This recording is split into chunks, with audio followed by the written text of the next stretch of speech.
तो राम राम दोस्तों, जय माता दी। कैसे हो आप सभी? आशा करती हूँ आप सभी बहुत बहुत अच्छे होंगे दोस्तों। और मेरे छोटे भाई बहनों को मेरा प्यार भरा राम राम। मेरे बड़े माता पिता को मेरा चरणित पर। तो दोस्तों, सुबह हो चुकी है और कल रात में थोड़ी थोड़ी बारिश हुई थी, इस वजह से आंगन हमारा पूरा गीला पड़ा हुआ है। और झाड़ू हमने लगा ली है और एक आध दो बर्तन रह गए थे जो कि बच्चों ने अभी सुबह सुबह ही दूध वगैरह पिया था, तो इनको भी धुल देंगे साथ साथ में। और नहाने के पहले ही गोबर का काम है जो हम कर लेते हैं, क्योंकि गोबर पड़ा रहता है गाय के नीचे, तो बिल्कुल भी ऐसा लगने लग जाता है कि कुछ काम हमारा अभी हुआ ही नहीं है। तो गोबर भी फेंक दिया था और सारे काम हो चुके थे। तो अब भी यहाँ पे बैठ गए थे नहाने के लिए, क्योंकि अभी लाइट भी आ रही थी और पानी भी सारा भर गया था। और नहा लेंगे तो जो पानी हमारा खाली हो जाएगा तो उसको फिर से भर के रख देंगे, ताकि बच्चे वगैरह भी नहा लें और खर्च वगैरह के लिए भी हो जाता है, क्योंकि अब पता नहीं होता है कि लाइट किस टाइम पे आएगी, इसलिए पानी थोड़ा एक्स्ट्रा भर के रख लेते हैं।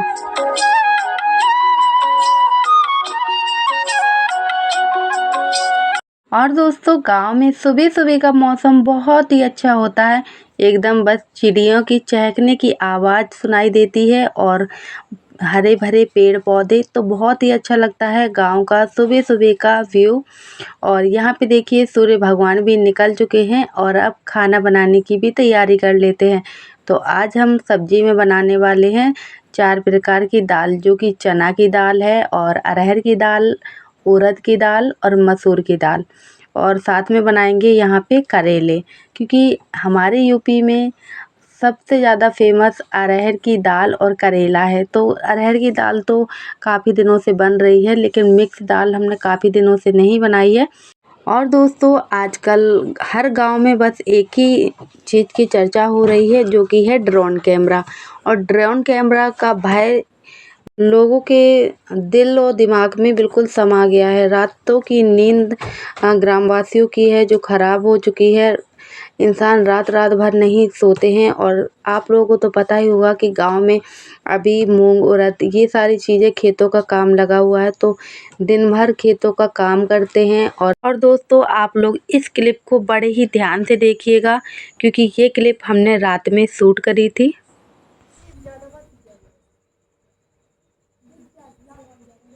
हाँ, दिखा रही ये कहाँ जाते ना बना तो दिखा रही है। दीदी दिखाई दीदी दिखाई देख देख। हाँ जी, क्या जी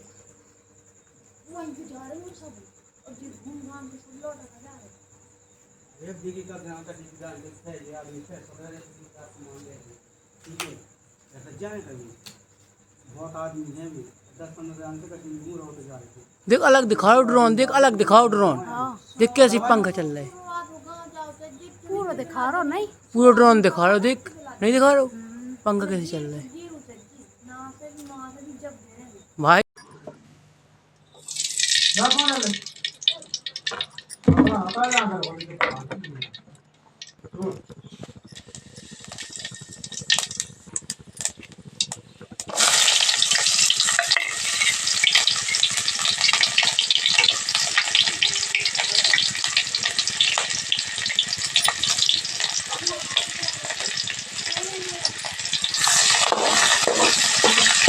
और दोस्तों, अगर ये अफवाह होती तो आप लोग बताइए कि आप लोगों को क्या लगता है कि ये ड्रोन कैमरा है या फिर और कुछ है, जो कि हर रोज़ रात के समय पे ही क्यों आसमान पे दिखाई देता है।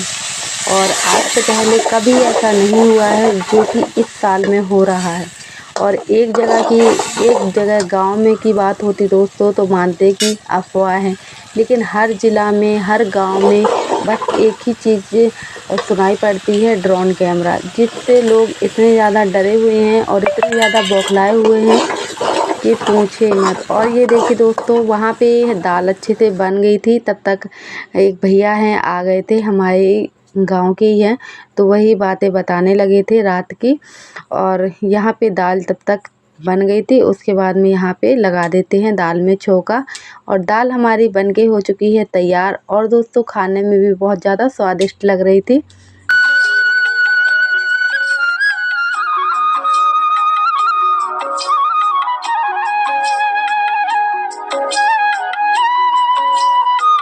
और दाल तो बन चुकी है, अब रह गए हैं करेले बनाने के लिए। और जब दाल अरहर की दाल बनाते हैं और करेले बनाते हैं तो ऐसा नहीं होता कि उसके साथ में चावल ना बने। तो अभी चावल भी बनाएंगे, लेकिन करेले में क्या होता है कि टाइम बहुत ज़्यादा लग जाता है बनाने में। तो यहाँ पे करेले को पहले ही हमने काट के और नमक मिला के रख दिया था, ताकि करेले का जो भी कड़वा पानी होता है ना तो वो निकल जाता है। और फिर इस तरीके से अगर करेले बनाते हैं ना दोस्तों तो बहुत ही स्वादिष्ट लगते हैं खाने में, और बिल्कुल भी इनमें कड़वाहटपन नहीं आता है। तो यहाँ पे देखिए सारा पानी जो भी था करेले में वो सारा निकाल दिया है। और दोस्तों हम करेले के ऊपर के जो छिलके होते हैं ना उनको नहीं उतारते हैं, सीधे ऐसे ही काट लेते हैं छिक्कर लगे हुए। फिर भी खाने में भी बहुत अच्छे लगते हैं और बिल्कुल भी कड़वे भी नहीं लगते हैं। तो आप लोग भी अपने घर पे ऐसे ही कभी बनाइएगा, बहुत ही ज़्यादा स्वादिष्ट भी लगते हैं। तो ये देखिए यहाँ पे कढ़ाई में डाल दिया है ऑयल, और उसके बाद में ऑयल जब हमारा अच्छे से गर्म हो जाएगा तो फिर जो हमने करेले रखे हुए थे तो उन करेलों को अच्छे से फ्राई करना है, बिल्कुल एकदम क्रिस्पीपन हो जाए तब तक इनको अच्छे से फ्राई करेंगे। और उसके बाद में फिर बना लेंगे सब्जी। तो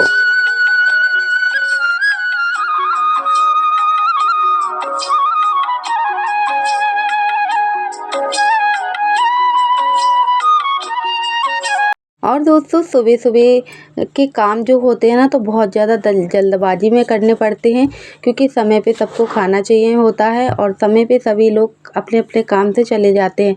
लेकिन ऐसा नहीं है, समय पे खाना इसलिए बना देते हैं ताकि कोई भी भूखे पेट ना जाए, क्योंकि एक चिंता लगी रहती है कि काश हम समय पे खाना बना देते तो सभी लोग समय पे खाना खा के और चले जाते, और बच्चों को भी सुबह-सुबह ही भूख लग जाती है।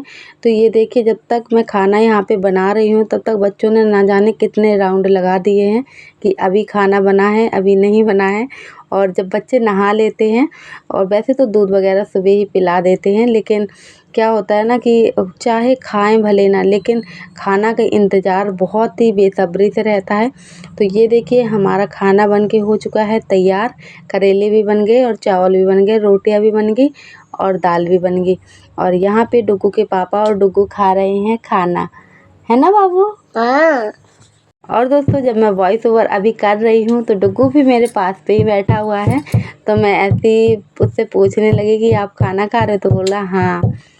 और खाना पीना हो चुका है और अब रह गए हैं हमारे काम, जो कि बर्तन वगैरह रह गए हैं, और अभी रसोई की मिट्टी की छपाई भी करनी है। और सोच रहे थे पहले ये सारे काम हो जाए तब जाके और सारे काम हैं जो निपटाएंगे। तो यहाँ पे कपड़े भिगोने के लिए रख दिए हैं।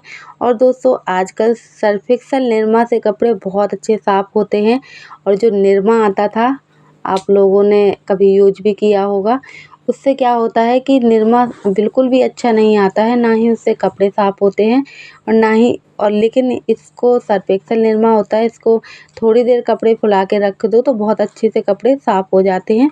और इसमें क्या होता है साबुन लगाने की भी ऊपर से ज़रूरत नहीं होती है, खाली निरमा में ही कपड़े अच्छे से साफ़ हो जाते हैं। तो दोस्तों आप लोगों से बातें करते करते यहाँ पे हमारे बर्तन भी धुल गए हैं, और फिर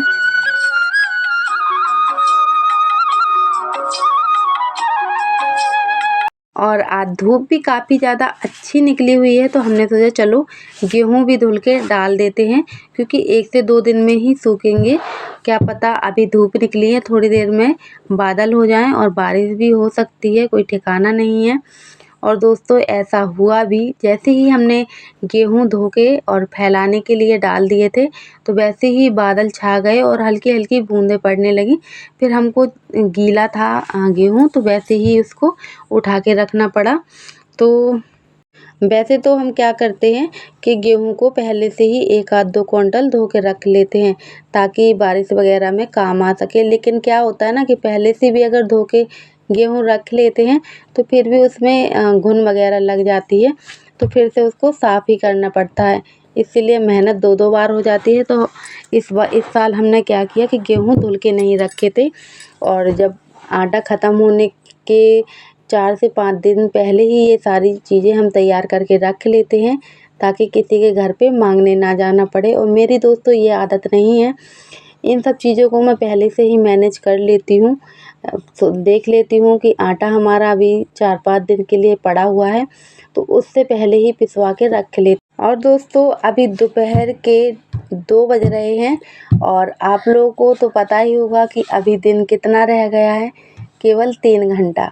और 3 घंटे में से भी बादल हो गए, तो मतलब गेहूँ सूखने के लिए 1 घंटा भी अच्छे से नहीं मिला। और रात में भी कोई ठिकाना नहीं है कि क्या पता कि रात में भी बारिश हो जाए। इसलिए अब गेहूँ को थोड़ी देर ही सुखाएंगे और सुखाए थे, उसके बाद में उठा के रख दिए थे। कल सुबह से ही धूप में फैला देंगे तो अच्छे से सूख जाएंगे। और अब तो क्या करेंगे, 2 से 3 क्विंटल गेहूँ एक्स्ट्रा धो के रख लेंगे, क्योंकि अभी नवरात्रि का समय आ रहा है, तो दीपावली के ढेर सारे काम हो जाते हैं। मिट्टी की छपाई, लिपाई, पुताई, बहुत सारे काम हो जाते हैं।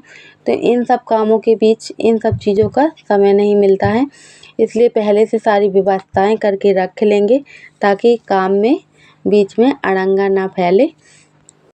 और यहाँ पे लाइट भी आ गई थी, तो पानी भी भर के रख लिया है, क्योंकि जितना पानी हमारा रखा हुआ था तो उतने में हमने सारे गेहूँ धो लिए थे, तो पानी हमारा सारा ख़त्म हो चुका था। तो यहाँ पे पानी भर दिया है और अब फैला देते हैं गेहूँ। और डुग्गू से जब से बोल रहे थे कि कल्तिया उठा लाओ, कल्तिया उठा लाओ, पानी छूट जाएगा, लेकिन सुनता ही नहीं है बिल्कुल भी। और जब जो काम ना करने के लिए बोलो उसको बार पे बार करता है। तो यहाँ पे हम कसड़िया उठा लाए थे और कसड़िया को भी अच्छे से धो के और भर दिया है, पीने वाला पानी भी भर चुका है। अब कोई चिंता नहीं है, लाइट आए और चाहे ना आए। और गेहूँ फैलाते फैलाते दोस्तों अचानक मेरी नज़र इस दीवार पे पड़ी, जो कि इस दीवार पे बिस्कापरा बैठा हुआ था। आप लोग किस नाम से जानते हो कमेंट करके बताइएगा। और दोस्तों ये जानवर बहुत ही ज़्यादा जहरीला होता है। और दोस्तों इतना रिस्क उठा के आप लोगों के साथ में ये वीडियो हम शेयर कर रहे हैं, तो आप लोग भी हमारी वीडियो को लाइक कर दीजिए और चैनल को सब्सक्राइब कर दीजिए। और माता रानी करे आप हमेशा खुश रहें और आपकी फूलों की बगिया यूं ही महकती रहे। तो चलिए दोस्तों, राधे राधे, जय माता दी। मिलते हैं कल के ब्लॉग में।